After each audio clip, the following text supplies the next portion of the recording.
لا تبخل علينا بالاشتراك والإعجاب.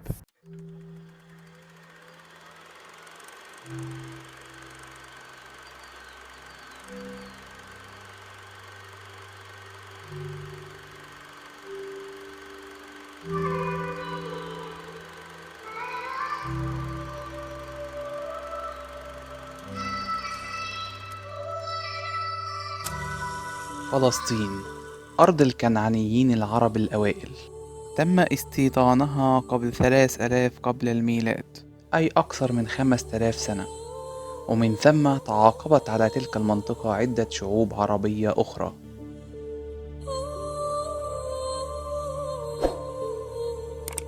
تم احتلالها من قبل اليهود وإنشاء مملكة إسرائيل القديمة سنة 1000 قبل الميلاد، أي بعد التواجد العربي بها منذ أكثر من 2000 عام. حدثت حروب وصراعات داخل مملكة إسرائيل بسبب إدخال عبادة الأصنام والأوثان، وانقسمت مملكة إسرائيل إلى مملكة إسرائيل الشمالية ومملكة يهوذا الجنوبية. لم تصمد كثيرا تلك الممالك حيث غزاها الأشوريين والفراعنة وآخرهم الدولة البابلية، وتم تدمير تلك الممالك وسبي الشعب الإسرائيلي بسبب نقض العهود وتغيير ولائهم المستمر بين الممالك المحيطة بهم.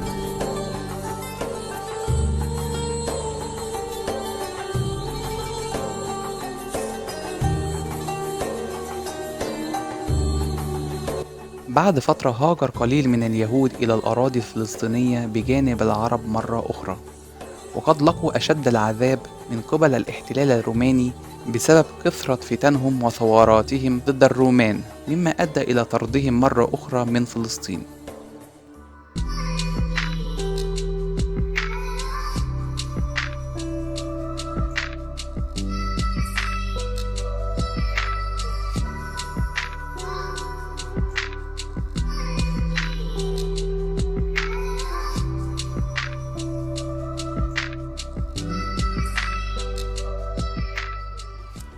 عند دخول الإسلام الأراضي العربية قوبل بالترحاب، وتم إنهاء الاحتلال الروماني وإرجاع فلسطين للعرب.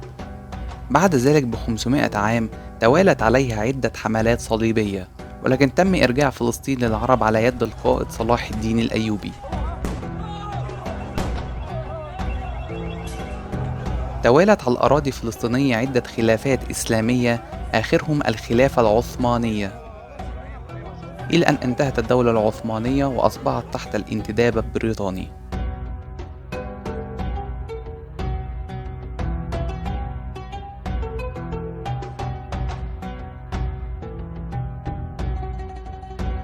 تم تنفيذ مخطط خبيث المسمى بوعد بلفور، والذي مفداه جمع وهجرة يهود العالم وإنشاء دولة إسرائيل على الأراضي الفلسطينية، وعد من لا يملك لمن لا يستحق.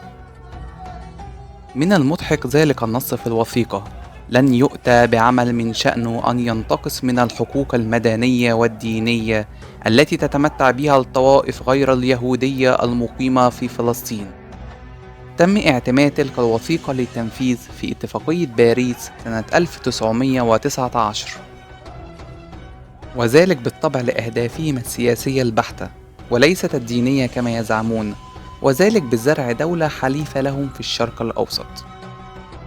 على إثر تلك الاتفاقية هاجر جحافل من اليهود من شتى بقاع الأرض، وتم طرد الكثير من الفلسطينيين من أراضيهم، ونشبت حروب مثل حروب 1948 بين العرب واليهود لاسترداد الأراضي الفلسطينية، لكن دون جدوى بسبب معاونة الغرب لإسرائيل.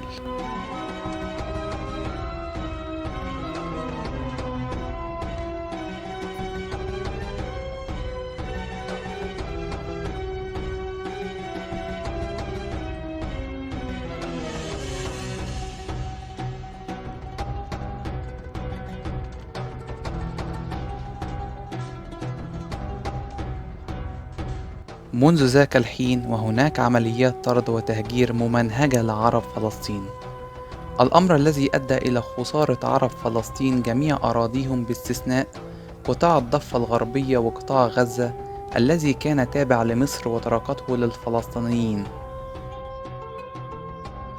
في سنة 1993 تم التوقيع على اتفاقية أوسلو بين الجانب الإسرائيلي ومنظمة التحرير الفلسطينية في مدينة واشنطن الأمريكية، وقد نصت بأن تقسم الأراضي الفلسطينية حيث تصبح 78% من الأراضي لصالح إسرائيل وباقي الأراضي للشعب الفلسطيني لإنشاء دولة لهم.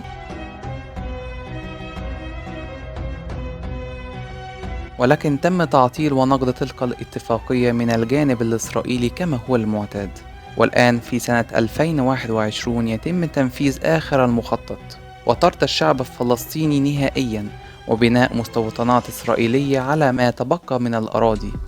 وللأسف الشديد يتلقى الشعب الفلسطيني أقصى أنواع العذاب من قتل وتشتيت، ومن العار أن يشاهد العالم تلك الفظاعة بدون إنسانية، بل ويتم مساندة المعتدي. أصبحت أرض السلام بلا سلام، وأصبح الفلسطينيون أصحاب الأرض شعبا بلا وطن. سيأتي اليوم الذي يسترد أصحاب الحقوق حقوقهم، وستظل فلسطين دائما في القلب.